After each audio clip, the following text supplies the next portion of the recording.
tuning into the Murphology Podcast. I'm your host, Kathy, aka Murph, and I am here to give tips and information about group bicycling and bicycle touring with a focus on the Midwest and hopefully provide some entertainment for you as well.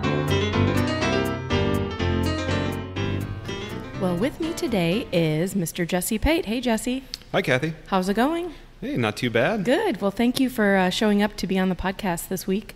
For people who don't know Jesse is a big part of the cycling community in Cedar Rapids. He has multiple bikes, like most of us do, and uses them for different types of terrain or different types of weather. And I've been lucky enough to be part of many group rides with Jesse. We have done overnight tours. We've done day tours. I'm part of a group that rides every Wednesday that he has been part of. So I have had a lot of fun on my bicycle with Jesse, and hopefully you can say the same back. I mean, it's been okay, Kathy. All right, thanks. Yeah. Okay, so let's get right into this. Have you always lived in the Midwest? No, I actually grew up in Kentucky, went to college in Indiana, and then ended up in Cedar Rapids, Iowa after college for work. So I sort of slowly migrated north, but I think the winters got bad enough when I got this far and decided that this is probably where I should stop. You're not going to Canada? No, not going to Canada. Yeah, I've been here for a little over 10 years now. Oh, okay. So you can almost call it, I mean, it's home now. If you've been here for a decade. Yeah. And so you moved to Iowa because of a job? Yes. All right. So when you think back to your days in Kentucky or wherever, I don't know if you had a bicycle when you were in Indiana in college, but did you ride your bike much when you were in Kentucky? Well, so I learned to ride a bike as a child. Yep. I had a bike. I didn't ride it all that much. And then I actually, I think I went over 10 years without ever sitting on a bicycle. Oh, wow. And then I think around about 6 or 7 years ago, I bought a bicycle and then kept buying bicycles. Oh. And then here we are. And is it true that getting on a bike is just like riding a bike? Yeah, riding a bike is just like riding a bike. I would say I went to the local bike shop. I told them, hey, I've never ridden a bike for 10 years. Yeah. And they're like, well, you're going to ride one today. And they put me on one, and I was a little wobbly for the first maybe 100 yards, and then you just kind of get right back into the groove, and been riding ever since. I was going to say, you haven't looked back, have you? No. I know that you have a touring bicycle because I've seen you on it plenty of times. Name a few places you've been on your touring bicycle, whether it's around the Midwest, because that is what this podcast, we're talking mostly about the Midwest, but tell us some places. Well, I mean, I've definitely done quite a few short overnights, just sort of single day trips. We've got a pretty good trail system here in Cedar Rapids. Mm-hmm. We got quite a few little state parks or county parks you can get to, and just get out into nature, hang out with some friends, do a quick overnight. So I've done several of those. And wait, didn't you, if I remember right, do a solo trip where you went on your bike, stayed overnight somewhere by yourself, and came back the next day? Yeah, I've done that. That's actually really fun to just kind of get out by yourself, where you're really the only person within half a mile at least, and just sit out by yourself, kind of in a clearing in the woods, and just hang out, cook your own dinner, and maybe read a book or listen to some music, and then head back the next day. It's just kind of nice to disconnect for a while. Yeah, and I think listeners who maybe have never tried that, it's definitely worth a try. I've never solo camped on my own, but I absolutely love going for long rides and being by myself for a while. I know you've been to LaPorte City because I've been on a ride with you. What are some other places you've been? LaPorte City, so not bike touring per se, but I've taken trips up to Lanesboro, Minnesota to ride bicycles, down to the Katy Trail, which is in Missouri. In Missouri, sort of from roughly St. Louis to south of Kansas City, so almost across the whole state. I've ridden my bike part of the way to Ragbri several times now. And last year I actually rode until not to the start of Ragbri, but I rode my bike until I met Ragbri, so about 5 days straight of touring, and that was sort of the longest that I've I've ever sort of been self-contained on a bicycle for about 5 days straight. And when you say self-contained, you mean literally everything you needed was on your bicycle? Yeah. So I guess there's different types of touring. Mm-hmm. So I guess I wasn't strictly self-contained. I was not bringing all my own food and cooking equipment. Oh, sure. Yeah. So I was, sort of eating gas station food or restaurants, things like that. It is fun to, like when I do some solo overnight things, I actually do bring my own cooking equipment and just really get out by myself for, 24 hours straight. Sure. I'm a guy that likes the solitude sometimes, so that's nice. Yeah. Back to the describing or defining self-contained, you chose not to bring cooking equipment and all your food because the route you were on, you knew there was a town every 10 to 15 miles. So, and anybody who knows Iowa, typically you can find, a Casey's, which is our favorite gas station that always has pretty much any meal that breakfast, lunch, dinner, ice cream, beer, soda, water, anything you'd want.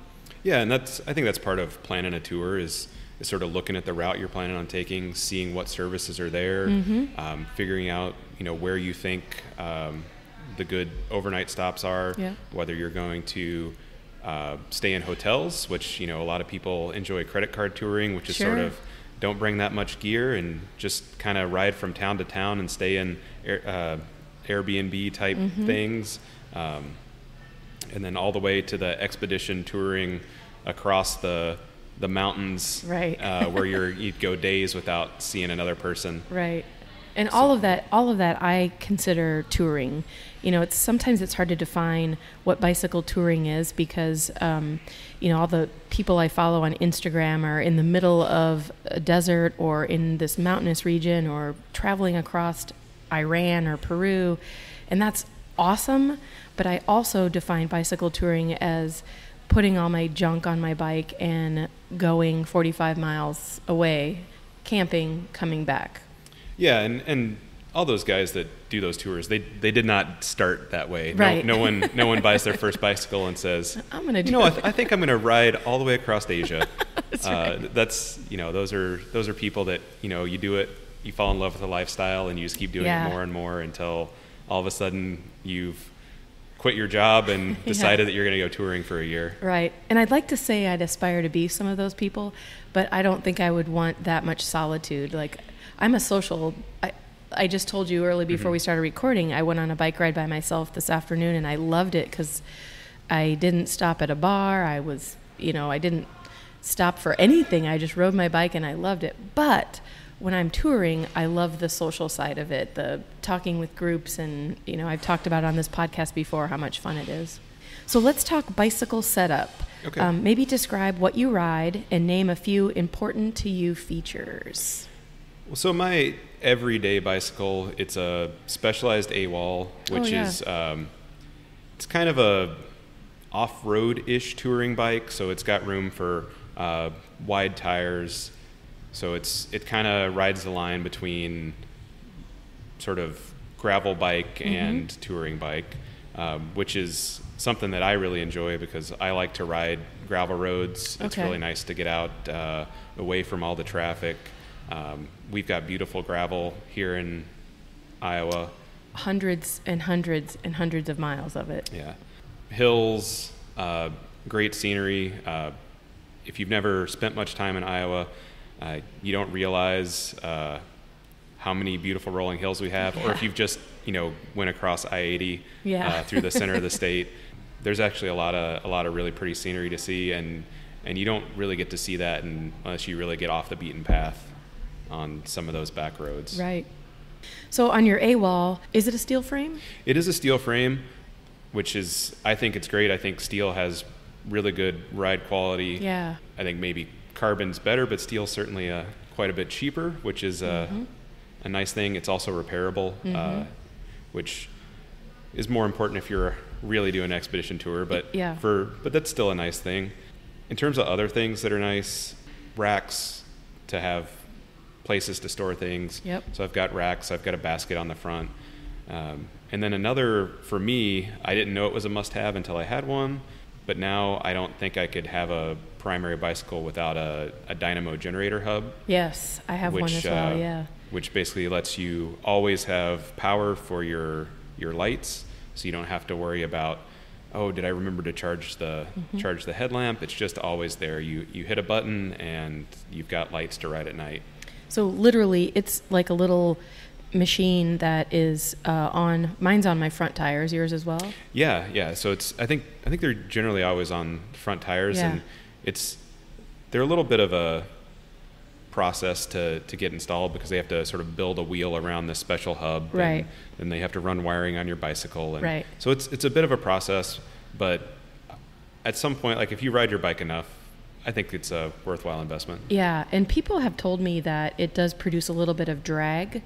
I don't notice it, but when you're thinking about you're on your touring bike and you have it loaded down with all your gear, it doesn't really matter if you're producing a little bit of drag because the benefits are so much better. But and what I was going to say is, so this is on your front tire, and as you pedal, you are generating power to whatever you have hooked to it. So for me, and I think for you as well, I have a headlight and a tail light that both light up when I pedal, when I have it on.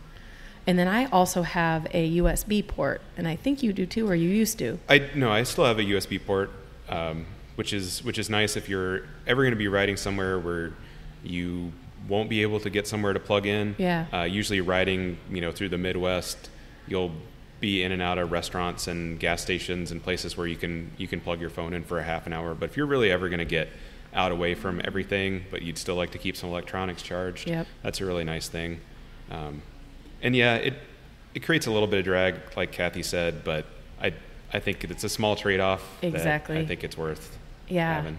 And I can tell you firsthand, I only have that generator on one bike, and it's such a bummer when I get on a different bike and I'm having a great day, and then it gets to be dusk, and I'm like, I'm going to turn my generator on so I have lights, and then there's no lights because I'm on the wrong bike. But luckily, I always have extra lights on me for a headlight and taillight. So crisis averted, but it's kind of funny, like you said, like it is, now that I have it, I would never, going forward, not put it on a bike. So that gets me to my next question. So here we're talking about your bicycle and your setup.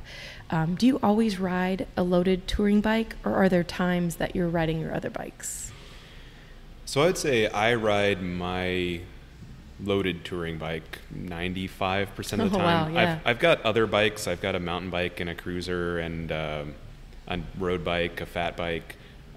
But those pretty much stay hanging in a storage unit. Mm-hmm. Occasionally, I'll go get one out and play around on it.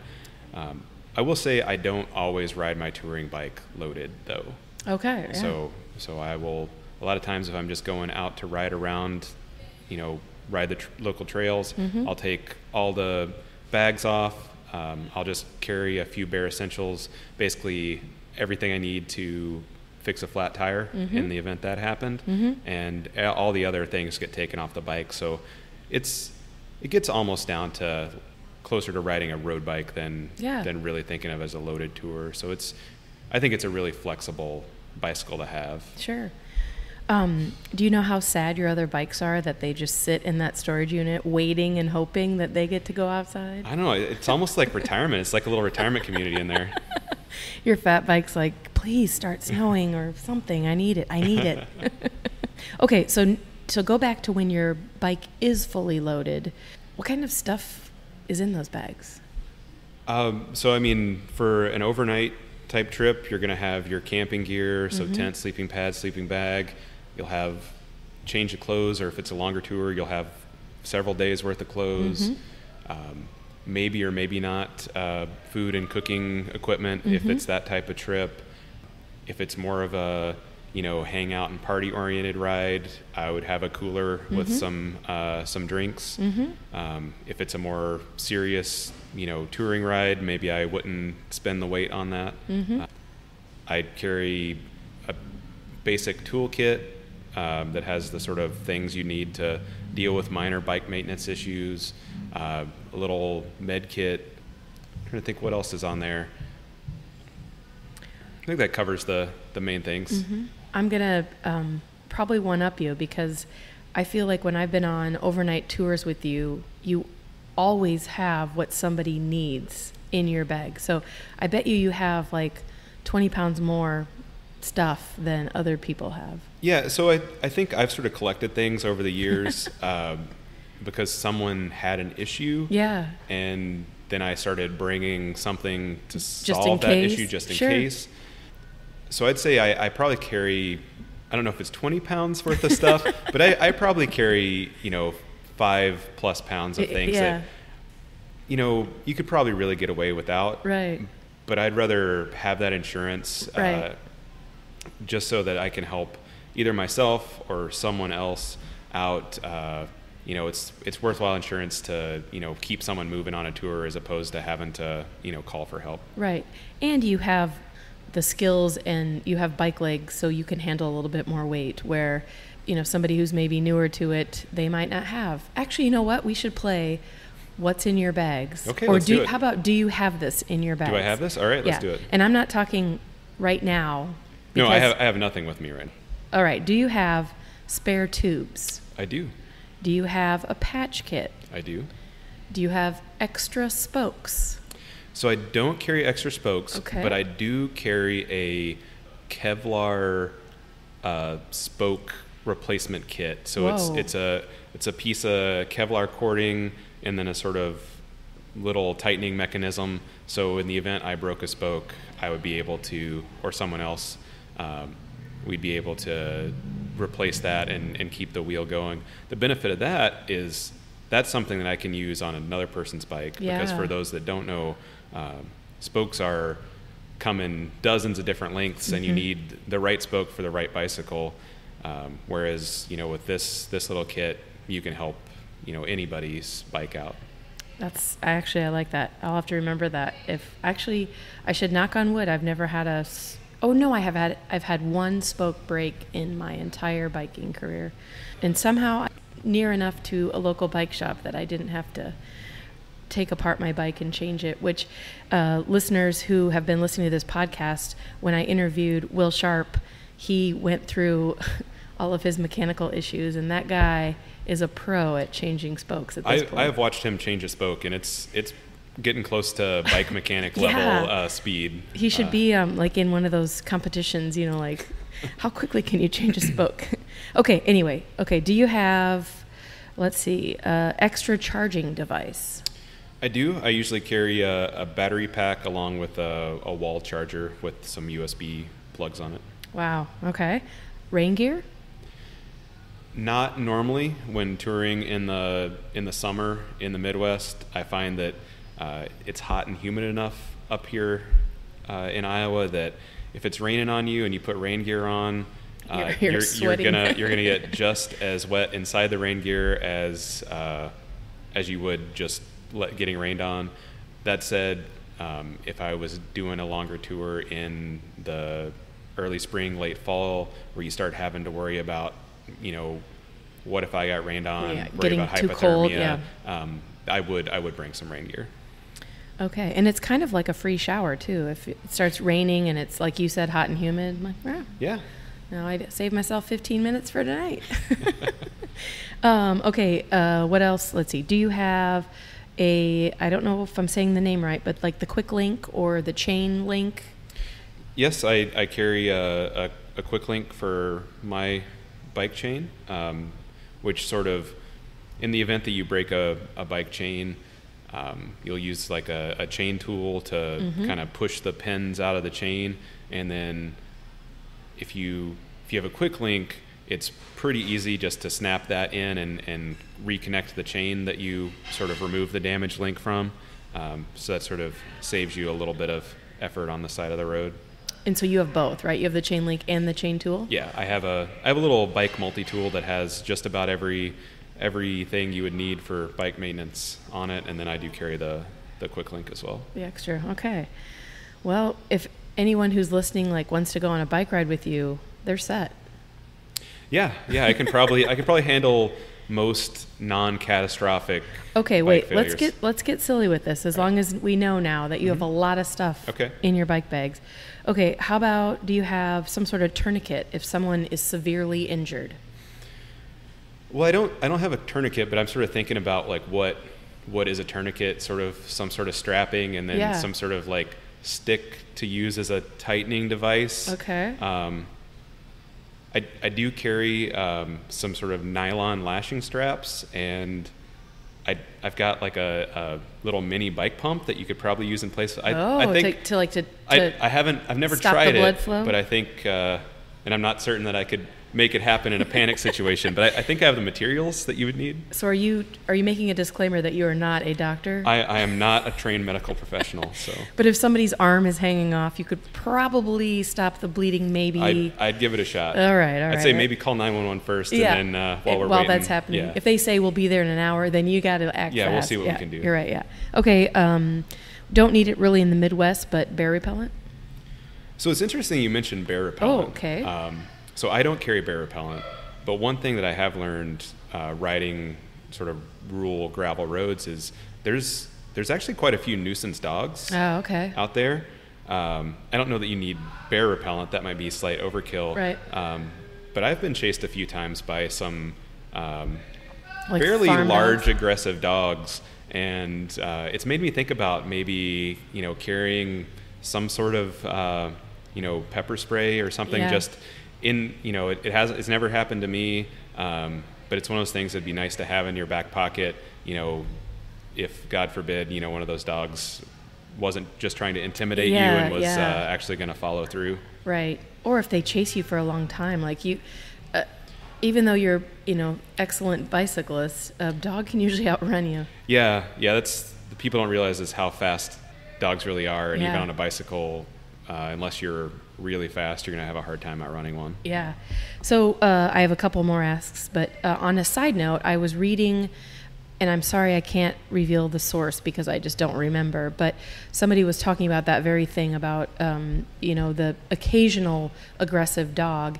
And what this guy recommended was to take he had like a handheld squirt bottle. So I think he used like a old Visine bottle because it had the squirt ability, cleaned it out, and he did vinegar and water. And so he would squirt that at the dog, and because they are so, ultra sensitive to smell, it was just enough to make them not want to be around you as the bicyclist anymore. And it was also not damaging to the dog. Right, yeah, that's an interesting idea. Yeah. I don't know how effective that is, but definitely I've heard people of just sort of squirting their water bottles at dogs just to kind of snap them out of their, what they're doing. Aggressive behavior, yeah. Okay, so no bear repellent, but you're thinking about it. I'm thinking about it. It's not an everyday thing, but... okay, how about a signal flare? No signal flare. I have a cell phone.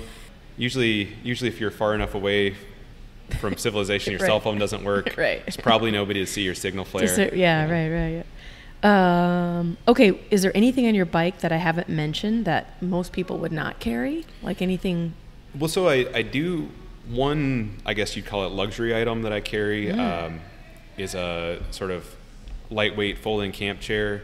Oh, yeah. It's one of those things that, you don't really think that that's something that you need, but there's really nothing like on a really hot day pulling up under a shade tree on the side of the road and setting up your little camp chair and then just sitting there for 15-20 minutes while your core temperature comes down. Yeah. And it's just nice to be able to lounge in that as opposed to sitting in the itchy grass. Right.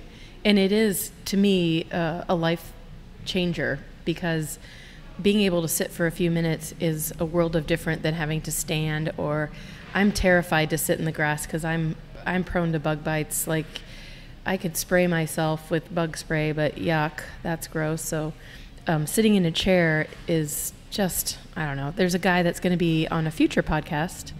I'm talking into the future now. Oh, wow. But we were on a touring ride heading out to Ragbri, and it was one of those 115-degree heat index days. And he had this little trifold, no back on it, but just a little trifold stand. And he let us take turns sitting in it.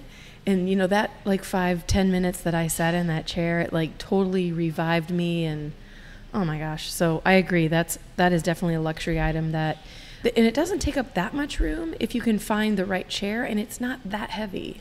No, there's a whole range of those sort of folding chairs available, from the, you know, $15 ones that you'll pick up on Amazon up to the over $100 ones that you get from the super space age lightweight ones you get from the fancy camping stores. Right. But yeah, they don't take up that much space. And I will say, like, when I see an old time tour, a tour that you can tell based on how sun faded the bags are on their bike, that they've been doing this for decades, you almost always see them with chairs. So I think it's one of those things that at some point you're like, you know what, it's worth that little bit of extra weight. Right, definitely.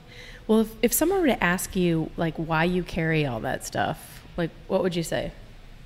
I guess it really comes down to just making sure that, you know, somebody in the group, because I do a lot of riding with groups, that somebody is able to deal with a whole range of problems that we might come across. I've kind of chosen to be that person that carries the things. I will say there's at least one or two other people that I ride with that are kind of also in that category. Mm-hmm. But on the other end, we've got people that ride with us that maybe have the things to change a flat tire, and that's about the most technical challenges that they can handle on their own. So, but they're great people to have along. So we want to make sure that we can keep the group moving.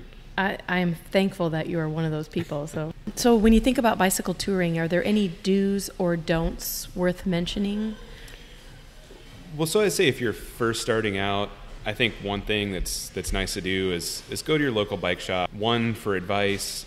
Two, there's at least I know around here, there's several of the bike shops that will put on just little like hour-long like basic bike maintenance clinics. Oh yeah. You know, just making sure that you don't have to be able to, you know, change spokes and things like that. But I mean, everyone should know, you know, be competent at fixing flat tires, those sorts of things. So just making sure you have those basic skills. So that's a definite do. A don't is don't try to buy anything and everything under the sun. You'll get to your personal style over time. Right. So I'd say do just get out there, do a sub 24 overnight, which is basically, you know, leave in the afternoon, ride to a close campground, 10-15 miles, stay overnight, get up in the morning and come back. As long as you remember to bring a tent and a sleeping bag, everything else you'll figure out along the way, whether you need it or not, and then sort of just build that list of things up over time. Because a lot of people might find that, you know what, the whole fully loaded thing's not for me. Maybe I'm more of a sort of credit card tourer. I like to go fast and light. I like to ride a lot more miles a day, and just not carry as much stuff. And then that's absolutely okay. And it's just really figuring out your personal style. So don't overcommit to, you know, gear purchases and things like that. Right. And at the end of the day, the real do is just get out there and do some touring. Right. Yeah. There's nothing. I mean, you gotta make that first trip. And like you said, you really don't need any extra equipment. I mean, let's just say you don't have a tent. If you have a hammock, you can figure it out. Take what you have. If you don't have a sleeping bag, just take the blanket off your bed as long as it shoves into a backpack or a bag. And then you'll quickly learn as you're either freezing in your comforter or your back hurts because you don't have any padding. You'll be like, okay, if I do this next time, I need some sort of camp pad. And then next time I need a pillow. And then next time I need, like you said, a camp stove. Or it goes from there. And yeah, and that's where I really mentioned the sort of sub 24-hour overnight where, you know, you don't even really have to make a big time commitment out of it. It's something that after work on Friday, you can pack up a few things, go for a quick ride, and be back home, you know, by 10 a.m. Saturday morning. Right. And it's not really about being out there and not having things because, you know, anybody can survive 12 hours without some item. Right. There's no TV when you're camping. Unless you're really fancy. If you can pack your TV. We have not met anybody that does that. Thank goodness. No, that's an interesting challenge, though. We'll see what we can make happen. Do they make TVs that kind of like roll up or compact into itself? So it's interesting you should say that. No. I have not roll-up TVs, but I've seen some little portable mini projectors that are battery-powered, kind of like your home theater projector. Yeah. But they're really only meant to project a screen maybe the size of a piece of poster board. Okay. But if you're at a campground inside of your tent, you could be watching. Oh, Absolutely. Gosh, I hope I don't meet anybody that needs to be in their tent watching television. So, any adventures on your horizon? Well, I've got one thing, if I can make it work with, work schedule. It's challenging having a full-time job, wanting to go on a sort of multi-week tour. Right. But one thing I'd really like to do maybe next summer is go up to sort of Wisconsin, travel around up through the Upper Peninsula, Michigan, up around the sort of north side of Lake Michigan, nice. Come back down, and then take the ferry back across to Wisconsin. It's about a 700-mile loop. Figure it takes about 15 days, give or take, depending on, you probably want to throw a rest day or two in there. Yeah. So that's something I'd really like to do. If I can't make that work, I think the full Katy Trail will be on the menu next year, which will be basically drive down to St. Louis from Cedar Rapids, Iowa, take the Amtrak across to Kansas City, and then basically... and then pedal back. Which is really nice because you can just take your bikes on the Amtrak now. They have some good deals. Like if you're if you travel a lot with Amtrak, you can actually get a 30-day pass now, and you can use Amtrak everywhere. So if you do your Katy Trail, then you should double up and do another adventure that involves Amtrak, and you can use it again. Well, I'll have to talk to my boss about that and see if he'll let me take a month off work to use a 30-day pass on Amtrak. Do you think he's listening? It's kind of like it'll make you so much smarter for work, right? Yeah. Well, Jesse, I really appreciate you coming on the podcast. I loved hearing your stories, and hopefully everyone's entertained, and get some bear repellent, for God's sakes. Yeah, we'll definitely have to pick up a can after thinking about it a little more. Yeah. Well, thanks again. Yeah, thanks, Kathy. It's been fun. How about a touring tip? Let's talk gearing and cadence. Cadence is your pedaling rate, meaning how many revolutions of the crank per minute. As your legs grow stronger, your cadence typically gets higher. The average cyclists have a cadence of about 60 RPM, and RPM stands for revolutions per minute, and the elite cyclists are between 80 to 100 RPMs. Now, don't worry too much about the number. The important thing to remember is the higher the cadence, the more efficient you are on your bike. When you pedal faster, you put less strain and force on your muscles. If you notice your cadence is much slower than your biking friends, it may be that you're in too high of a gear. So let's talk about gears. Most bicycles have 1, 2, or 3 chain rings in the front and 7 to 12 in the back. Now on your handlebars somewhere are your shifters. Your left shifter will move the chain back and forth on the front chain rings, and your right hand will move the chain back and forth on the back. You have all sorts of combinations that make pedaling more or less powerful. Now, when you're carrying weight on your bike, you will want to use all or most of your gears. The system of gears on that bike lets you choose different pedaling rates, which, as you now know, is the cadence. Spinning in a gear that's too low makes you bounce in your seat, and you'll probably get worn out pretty quick. Pedaling in a gear that is too high is really hard on your body, especially your knees. So your goal is to always be spinning at a steady cadence of about 60 or higher. As your terrain changes, switch gear so that your cadence stays consistent. For example, as you start up a hill, if you don't switch gears, your cadence will continue to get slower as the hill gets steeper. Your bike will get harder and harder to pedal. You may even have to dismount and walk. So instead of that scenario, use your gears. As you approach that hill, gear down before it gets hard to pedal and continue to gear down as you climb. Your legs may be spinning faster, but the gears are doing a lot of the work to get you up that hill. And as you reach the top, give yourself a high five and thank your bike for those gears. And as you go down the other side of the hill, gear up so when you start pedaling, your cadence is back at the same consistent pace. You'll have to experiment with all your gears to find out your comfort level. Just know you have gears that will help you become a better and stronger cyclist. So use them. Well, that's it for today, listeners. Check out murphologypodcast.com and email me at murphologypodcast@gmail.com. I appreciate you and thanks for taking the time to tune in and listen to the Murphology Podcast. I'll leave you with this quote from the unwritten book of Murphology. This quote comes from Elizabeth Gilbert. You need to learn how to select your thoughts just the same way you select your clothes every day.